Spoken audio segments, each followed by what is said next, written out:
Welcome in to our first ever edition of From the Pressbox here. Wade Neely, your host, so glad to be with you. This is a new endeavor from all of us here at the Pulaski Citizen, where we are always talking local and we're always talking sports. So good to be with you guys, and we're going to kind of just wander and navigate through these waters together as we kick off this first episode. But one thing that we do want to let you guys know is, yes, that if you love local sports, whether you support the Bobcats, the Raiders, whether you're a fan of the Ardmore Tigers, or whether you cheer on the UT Southern Firehawks, this is your destination. Kind of a new take on sports here in Giles County, and kind of a supplemental piece, really, to what we've got going on at the Pulaski Citizen, a proud part of Main Street Media of Tennessee.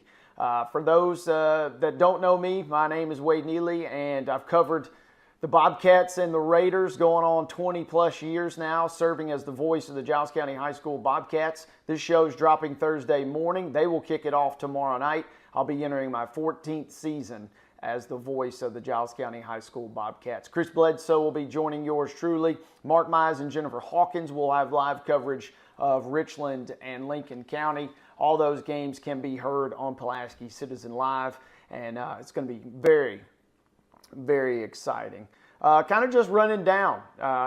Some folks have been asking, what is this show going to be about? And I think that's kind of the fun part, is we kind of don't know how it's going to go. We kind of have a general idea, but we can't say for sure. But we are going to talk a lot of local sports. We'll dabble into a little regional, may even talk a touch national at times. But really, we want to focus on what we have going on here in Giles County, because we have some tremendous student athletes. We have some great coaches. We have great support staffs at all of our local schools. And we're just trying to cover all things local at an extremely high level. We will not be doing a coaches show per se this year, in the sense where we go up to Kitchen 218 or we go up to Soda Pop Junction.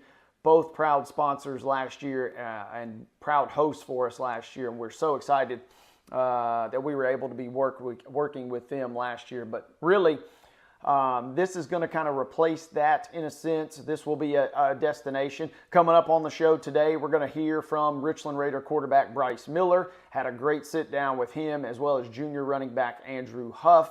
And then we'll have a segment with Giles County football coach David O'Connor. So kind of getting a feel for what to expect here. You can expect to hear from our student athletes, and you can expect to hear from a lot of our area coaches. And that's really something that I've enjoyed doing over the years, and I look forward to continue to bring that to the community here. So we're always going to have fun. We're always going to kind of do it in a little bit of our own unique way. So kind of just setting the table here really is what this first episode is all about. Again, you'll hear from Bryce and Andrew in just a moment, and then we'll kick it out to David O'Connor. Had a great sit down with all those guys this week. I did mention football is back in the swing of things. Giles County is getting ready to rock and roll tomorrow night versus Page. It is going to be a mammoth showdown at the Brickyard. Page comes in and gets a nice win versus Giles County last year. Page has now been to the last two Class 5A state championships. But Giles County's got a great squad, and you'll hear from O'Connor a little bit later. But we like the Bobcats heading into this season. They got some tremendous playmakers, and it should be a fun matchup. Richland, meanwhile, is getting set to take on Lincoln County. Big showdown between the now Class 1A Raiders. They're really a big 1A squad, kind of a small 2A really, but they were declassified, so to speak, down to 1A, and Lincoln County is a 5A bunch, coached by former Richland Raider Eddie Cunningham. So a 1999 graduate of Richland High School is going to come over to the sidelines tomorrow night at Wayne Hobbs Stadium. So Ardmore is still about a week away from kicking off their season. We also have a big week in the sense that Giles County and Richland Golf were both in action at Hillcrest Country Club on Monday. Unfortunately, Mother Nature kind of intervened there, and they had to cut their match short. Richland Soccer got a nice win earlier in the week as well. So that's kind of what's to come here from all of us at the Pulaski Citizen and from the Press Box. And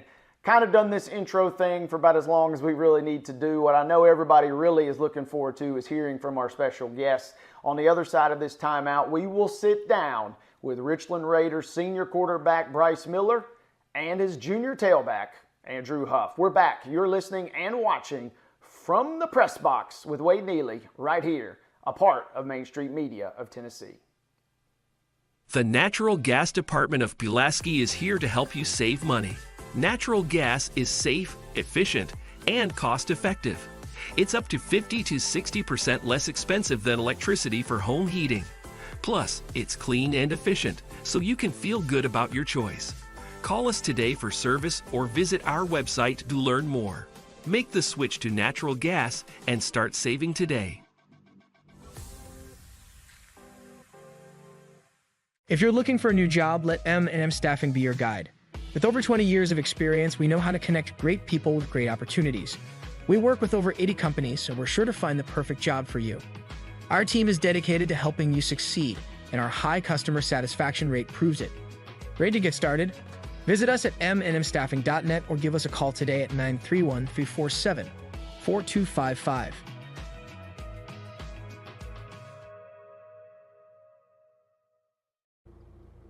Welcome back, folks, from the Press Box here with Wade Neely, part of Main Street Sports, part of the Pulaski Citizen. We're here on the campus of Richland High School talking with two of our Raiders as they get ready for week one of the high school football season. We've got senior quarterback Bryce Miller. We've got junior runner Andrew Huff.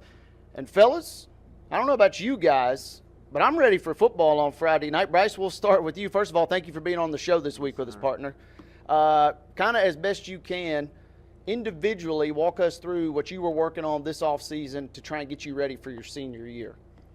This offseason I was working on being more of a leader, being more vocal in that aspect, and physically, just trying to be big, get bigger, faster, and stronger, and try to fine-tune everything I can with my footwork and everything else in that aspect of the game.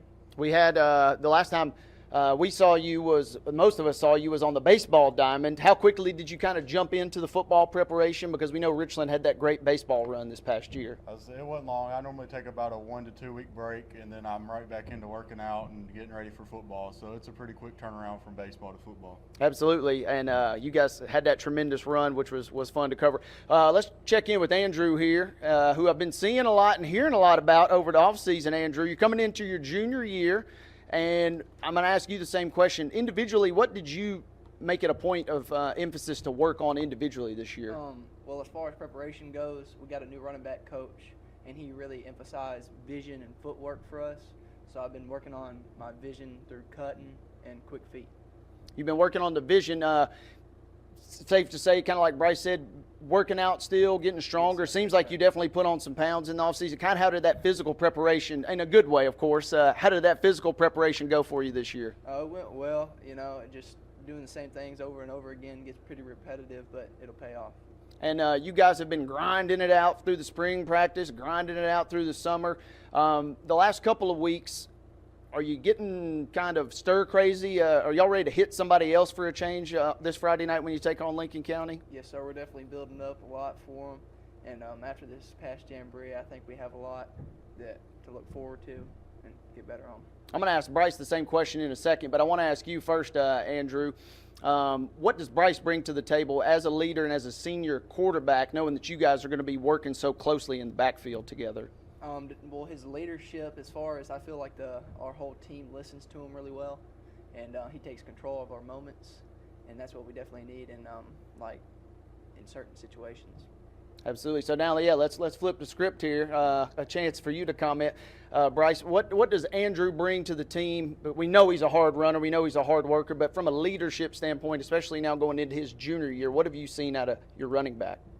He's been good. He's right with me. He helps me, everybody, and with being in the backfield, helping me make sure everybody knows what they're supposed to do, and helps me see things that I might not see, so we're able to communicate there, maybe pick up a blitz or something I don't see, so we help each other out back there.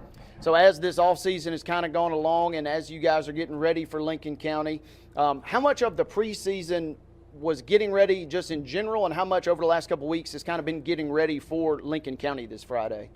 Well, overall, we've got our base plays that you want to be able to. That's something that you got to be able to do no matter who you're playing. You've got to be good at them, and we've put in a few things that we think will be good against Lincoln County. So we've we've done a little bit of both, but mainly just getting ourselves ready that we got our base plays and we should be able to run them every Friday night no matter what. With you as the quarterback, we know Ethan's not here anymore. He was a fantastic player, all-state caliber player.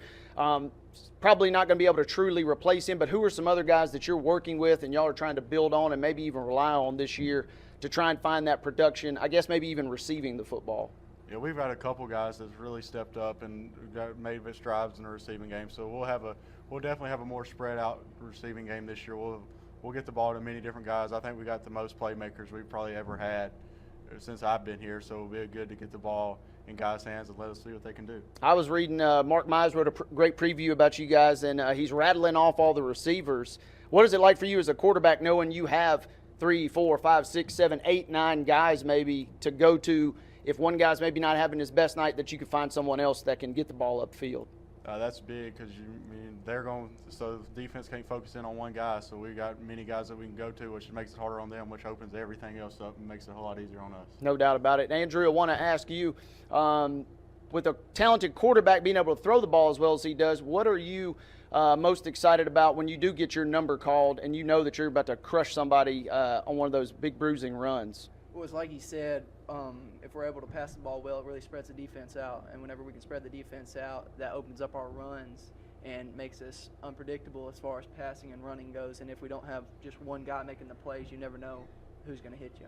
Is it more fun maybe then knowing that offense is going to be balanced? Yeah, if you play in a very pass-heavy wide receiver type formation or unit, but when you got that balance, you're able to really know that you're probably going to be able to make an impact. Yes, sir. And also, now let's flip the tables. You guys are no strangers to the defensive side of the ball as well. And Andrew, let's start with you. What are some responsibilities you may be called upon on the defensive side this year? Well, on the defensive side, he's been putting me in as a nickel. He calls it a nickel. It's more like an outside backer, but in certain third down situations. So during those third and deeps, I have to come in, cut flat, and various things. You're kind of in that second level. I got to ask you about one guy on the defensive line. First of all, can you even see the offensive lineman when Big Montero is lined up in front of somebody? On my side. If he is, you can't see the quarterback. So. Can you put into words what he brings to the table defensively? Because he may not even have a stat in terms of a sack or anything like that, but he could totally disrupt a play. It's just the fear factor. He just stands up there on that defensive line. When the offensive line comes out of the huddle, he's just standing there. And, you can't move him. He's just a roadblock. He is a massive guy. We're going to get Tyler on at some point this year, and we're going to have to zoom the camera, I think, out a little bit more just to make sure we get him in. Also, speaking of All-State, we got a guy like Pryor in the backfield. What have you seen out of the young cornerback and the young secondary playmaker for you guys this offseason? He's definitely improved. He's still he doesn't think he is all there, especially after our jamboree. But he's definitely improving, still working. Even though he got that All-State, he still isn't satisfied. I saw him a couple games last year. He had some interceptions, folks, and he was rocking the chain on the sidelines. I guess I got to ask, is the chain going to be coming back this year? I think people want to know that. So safe to say we hope the Raiders are donning the bling at some point this year. Let's get back to Bryce here. Defensively, what can you tell us? We'd love to see you upright and your jersey as clean as possible at QB. Will you get your hands dirty on defense at all this year? Maybe a little. I'm really second string to Huff in the nickel, so it just really depends. If I'm needed, I'm willing to go in wherever I'm needed to help the team win. So it's wherever I'm needed, I'm ready. I like that mentality. Next man up almost. Yes, sir. And I want to ask you guys both now about the matchup coming into Friday night. It's the start of the season. Everybody's excited. But you guys have a really tough but a really fun challenge in the sense that you guys, obviously, in terms of enrollment, much smaller than Lincoln County. What's it going to be like when a 5A school rolls into Wayne Hobbs Memorial Stadium? This place is going to be jam-packed on Friday. That's very exciting for us. It's going to get us prepared for playoffs when you face bigger and better schools, and I think it's a great opportunity to show what we can really do against one of the bigger schools in Tennessee. So I think it's a great opportunity for us to show how hard we've been working and what we really can do. Absolutely. And, Andrew, I got to ask you, school's been back in session now for a little while. Have you got the buzz going around the hallways that the kids and the rest of your student athletes and students should be out at the game on Friday night? Because you guys bring the noise, but they really kind of bring the crowd intensity as well. Have you kind of been roaming the halls getting that message going? Yes, sir. Our students are very excited, almost as excited as we are. Everybody loves Friday nights around here, and we just really look forward to it. It's going to be a good one on Friday. Any final thoughts as you get ready for a big challenge? You can't, a friend of mine likes to say, you can't win them all till you win the first one, but it's always great to start, obviously, 1-0. What will it take for you guys to get a win Friday versus Lincoln County? Just give it all we got, every play, each drive, all we got. Bryce, we'll close with you. Same question. What's it going to take versus Lincoln County? Playing up a couple classifications, big team, but what's it going to take for you guys to get that win Friday? For us, it's going to take doing all the little things right. If we do the little things right, the big things will take care of themselves. The scoreboard will take care of itself. So doing our job every play and doing it to the best that we can, and everything else it'll fall into place. Gentlemen, I appreciate it. Thank you guys so much for joining us. We'll see you next time here on From the Press Box. Andrew Huff, junior running back, Bryce Miller, senior quarterback. Reminder, Richland is in action at home Friday night versus Lincoln County. Mark Mize and Jennifer Hawkins will have your broadcast as part of our coverage on Pulaski Citizen Live. Quick timeout, and we're back right after this on From the Press Box. Haney Financial Solutions is a New York Life company. We're for the people who put their love into action. Backed by over 175 years of experience, New York Life companies like Haney Financial Solutions have been helping people just like you protect what matters most. So go ahead and make a difference in the world.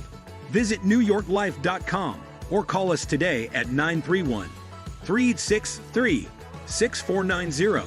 Haney Financial Solutions. We're here to help. Southern Tennessee Regional Health System. Pulaski is here to help you be well. Our mission is to make our community healthier, and we're your community hospital. We're committed to providing trusted care when you need it most. From wellness checks to emergencies, we're here for you and your family. Visit us today at southerntennessee.com or call 931-363-7531. All right, folks, welcome back in. Another segment here on From the Press Box with Wade Neely. We come to you live from the field house here at Giles County High School, joined by Bobcats head coach David O'Connor. And, Coach, always good to be back with you. You survived the offseason, my friend. Yes, we did. We survived, and really excited about the upcoming season. It's going to be a fun one, and we'll dive into that. But speaking of the offseason, feels like you guys have just been working so hard, both in the spring and then obviously in the summer months. Where do you see your team kind of stacking up? What are you maybe most proud of that you guys accomplished over the summer? I think we've done some really good things in improving our offensive and defensive lines. We lost a lot of guys on both sides of the ball in the trenches, and we've done, I think, a pretty good job at trying to replace some of those guys. I think where we're best right now is probably in our skill positions and as offensive people and defensive people, and what we got is maybe the best kicker in the state. Fantastic special teams. We'll talk about Chase and the guys coming up in just a second. Coach, now that we've gone through a couple weeks of the preseason, what did you like? What did you see out of your squad? Especially a nice come-from-behind victory last Friday night versus Nashville Christian. A really good job of just continuing to battle and staying the course and finishing the game. You know, we've kind of done that through our first three scrimmages, and hopefully that will continue Friday night. Big game coming up. Let's go ahead and dive right in. The Page Patriots come calling. This is a team, no unfamiliarity between the Bobcats and Patriots over the years. What makes them so special coming off back-to-back 5A runner-up finishes? I think they've got a really good coaching staff, and they've got a bunch of young guys that are really excited about still playing football, and they've just had 2 solid years in a row, so the energy in their program is really off the charts at this point, and it's something that the Giles County Bobcats are going to have to come in, and we're going to have to match that energy early. We didn't match it early last year, and they jumped out on us big, and we just didn't have enough to catch up. Yeah, some maybe wondering, Page is back at the Brickyard again this year. Contract deal, or how did that process come about, them coming back again? Well, this is our contract. It was a new contract year this year, so we changed schedules. So in the change of the schedules and the new contracts, it is a home game for us this time. We know the Brickyard will be rocking. Page is breaking in a new quarterback, but he's got a little bit of pedigree. Nephew of Carson Palmer, former NFL standout. Why has the Page offense been so successful? They've had 2 or 3 really good quarterbacks in a row. I think it's just their coaching staff does a really good job of prepping those kids. You know, they obviously got a really good people up there running their offensive schemes, and it translates from a really good coaching staff, and just as any good coaching staff, those players are just an extension of that coaching staff. Let's talk real quickly about their defense. Seems like everybody focuses on that Page offense, but there are no slouches on the defensive side of the ball. What makes them impressive when they line up defensively? What they do is they do a really good job of playing good base, sound defense, and they've been doing that for the last few years. You're not going to see a lot of stunts and pressures and all those type of things you're going to see with some teams. No exact. They're going to line up in base and they're going to say, we're going to stop you with what we got, and they do a pretty good job at it.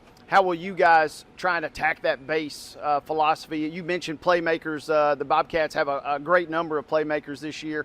Maybe not the whole game plan, obviously, but where are some areas you're wanting to attack Friday? Well, first of all, we want to try to attack and get them stretched out horizontally and vertically. So we got two challenges there to do that. And if we can make them defend the whole field out of that space, that base defense is going to give us a better chance. You and I spoke a couple weeks ago. Offensive line, we said it might be a little bit of a work in progress till we get some game reps under our belt.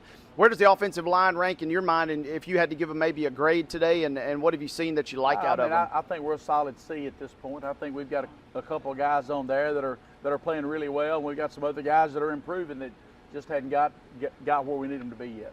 As we talk about the Bobcat defense, seemed like the defense might be called to carry you guys a little bit, and it seems like the defense obviously seems like they returned quite a bit of experience as well. Our defense? Correct, yes. Actually, I think we returned 6 on defense, maybe 5. We got a couple of guys that played. One guy that played in Slim that played the second half of the year, and one in Cheetah that played the first half of the year. So if we look at it that way, we're really returning 5 on defense. Not just a lot of returning, but some guys that got a lot of valuable playing time in last year. And you mentioned Tyreek Brown. He obviously one of those guys, unfortunately, that did get dinged up toward the end of last year. Seen some videos of him working out hard. We know he's been practicing hard. Where does he stand from a health standpoint? I'd say he's up to probably 90%. He's able to roll pretty good now. His biggest thing right now is gaining confidence in himself and understanding that my knee is surgically repaired. It is probably the strongest point of my body at this point. And still unlocking his mind to allow his potential to flow. Talked earlier with some players from Richland about the quality of their defensive line. Let's analyze the defensive line for Giles County. We know Elijah is just like a madman, all 5'5" of him, yeah, for sure. But then you also have a big kid in the middle in Ashton Caldwell. What makes them a unique pairing? They both they work every day with Joe. They get better at technique and just have slowly over time improved their craft. You put those two out there with, I'm going to tell you somebody that's doing really good is C.J. Mazik at our one technique. He's played phenomenal to this point as well as those other guys. We rotated defensive end over there on the other side with Jesse Murray, Big Amari Smith, and Jakai Inglet does a good job. And you mentioned Jesse Murray. He had a great play defensively for you guys versus Nashville Christian. How valuable is his leadership, especially going to be on the defensive side of the ball? He's been a leader now for the last 3 years, so I don't expect anything to change. And when we bring him in defensively, we're expecting him to make plays. Real quickly, offensively, we know that the offense is going to flow through X and Kamari, but what have you also seen that you like out of your offensive unit thus far? I think Johnny's kind of stepped his game up. Jackson at the quarterback, he's played a little better week by week, so I'm expecting good things out of him. But his job is not necessarily to make huge plays. His job is to distribute the ball to our good playmakers. We got playmakers in X and Kamari, as well as Kareem, who's done a really good job out at receiver. Jakai out of the tight end position, and then Dylan Williams has made some valuable catches for us this fall. Seems like the wide receiving group is maybe even deeper than it's been in a while. How refreshing, I guess, is that for you as a coach? It's really good. We're really excited about what we're going, the challenges that we can put on some other defenses with what those guys can do, especially when you couple that with what our running backs can do. We know about the running backs, and you mentioned Jakai Inglet. He's new to the program, but he's familiar with Giles County, having been at Loretto. He's listed at the fullback position. What can fans expect out of a kid that big, that strong, blocking and running potentially downfield for you guys? He has improved. What we want him to be is just an imposing blocking figure, and I think he's improved on his blocking week by week, and I think that's only going to get better. And then you be able to slip him out into the passing lanes. He can bring some good things for us. Also, let's close it out. You've referenced special teams earlier in our sit down here. Chase Carden is a phenomenal kicker, probably the best in the history of Giles County High School football. What have you seen out of him this offseason? How does he take his game to that next level when he's already at such a high mark? Well, he's just physically gotten stronger and bigger, and just he has improved his technique a little more on some certain things and become just more consistent. You know, and with most of our really good guys, that's what we've got to focus on. You know, Randolph's only going to get so much better. He just got to get more consistent at the little things of stepping up, picking up in pass protection and things of that nature. Coach, we'll get you out of here. You know I like to ask you every single week. Big game Friday night versus the Page Patriots. We're back at the Brickyard. We know it's going to be rocking. I'm curious, what must the Cats do well if they want to come out of there with the win? You really it's getting tougher and tougher every time you ask me this question, because there's a lot of things we're going to have to do well in all three phases of the football game. You know, offense, defense, and kicking. But at the end of the day, if we can come out with one more point than they have, I think we'll have a shot. How about that? It translates from the coach's show to from the press box, Coach. I like that at the end. Coach David O'Connor, thank you for your time. Best of luck to the Giles County High School Bobcats Friday night. Sounds good. Appreciate you, Wade. Thank you very much. That's a sit-down with Bobcats head coach David O'Connor. Back with more on From the Press Box after this. When it comes to real estate, Haney Realty and Property Management is the team you can trust. Our extensive knowledge of the market and industry allows us to help our clients with any real estate need. We know how to get results. So whether you're looking to buy, sell, or rent, let us put our expertise to work for you. Call us today at 931-347-9150 or visit HaneyRealtyPem.com to learn more. Haney Realty and Property Management, your best friend in real estate. For over 50 years, PES Energize has been proudly powering our community in Pulaski and Giles County, Tennessee. We're more than just an electric utility. We also offer internet, TV, and phone services. Our commitment to our customers and our community is what sets us apart. We're dedicated to providing safe, reliable, and innovative services. At PES Energize, we believe that serving you is a privilege. We're here for all your energy needs. Visit PESEnergize.com or call us today. All right, folks, final segment here on From the Press Box. And really, it wouldn't be a Wade Neely show here in Giles County if we didn't have a little segment at the end. For those who have been with me for a while, you know what I'm talking about. Way back on the Wade Neely Morning Show days, the all-new Wade Neely Morning Show days, doing local radio here. It's time for the big finish. We go rapid fire right to the finish line, folks. So buckle up. Here we go. High school football going to dominate the headlines after the end of the week here. Giles County is hosting Page this Friday night. Big game at the Brickyard. Page comes in last year, gets a nice win versus Giles County. The Patriots have now gone on to back-to-back state runner-up finishes. Giles County, meanwhile, has gone on to back-to-back state semifinal appearances, falling to Alcoa in both of those contests. So something's kind of going to give when those two teams get it on at the Brickyard. I know it's going to be rocking. We talked to O'Connor earlier. He's pumped. Everybody's pumped. Chris Bledsoe and myself will be there. You can hear us on Pulaski Citizen Live. Giles County is going to be in a tight ball game. Page, their three-star Clemson commit, Ronan O'Connell, not likely going to play is the rumor we're hearing. So Giles County, let them sneak around and see what happens, folks. That's all we're going to say about that. But that's going to be a big one coming up at 7 p.m. on Friday. Also at 7 p.m., also here in Giles County, Richland is in action versus Lincoln County. Richland dropping down from 2A to 1A this year. They're one of the larger 1A schools. They were right on the cusp. But they will jump up, not one, not two, not even three, but 4 classifications to take on the 5A Falcons from Lincoln County. That's going to be a big showdown. Miller and Huff are obviously going to carry a lot of the offensive load, but you got guys like Montero and Pryor back there defensively for Richland. I think that's going to be a very fun and very entertaining ball game between two schools that normally wouldn't get it on due to that discrepancy in enrollment. Also, one note, 1999 Richland alumnus Mr. Eddie Cunningham is the head coach of the Lincoln County Falcons. Best of luck to Coach Cunningham, but also obviously best of luck to Coach Patterson and the Richland Raiders. Ardmore is off this week, and as we kind of put a bow on week 1, we'll get into week 2 coming up. We still got action underway from Giles County and Richland Golf. We've got action underway from UT Southern, which is now cranking up. Everything seemingly has started, folks, and you are locked and you are loaded to the only place that's going to break it down each and every single week. 30-minute show dropping every Thursday with yours truly. It's From the Press Box with Wade Neely. That's all the time we've got. Thank you guys for joining us. If you missed any of this, make sure you download, like, and subscribe, and pass it on to a friend. We'll be back next week right here on From the Press Box. So long from Citizen Headquarters.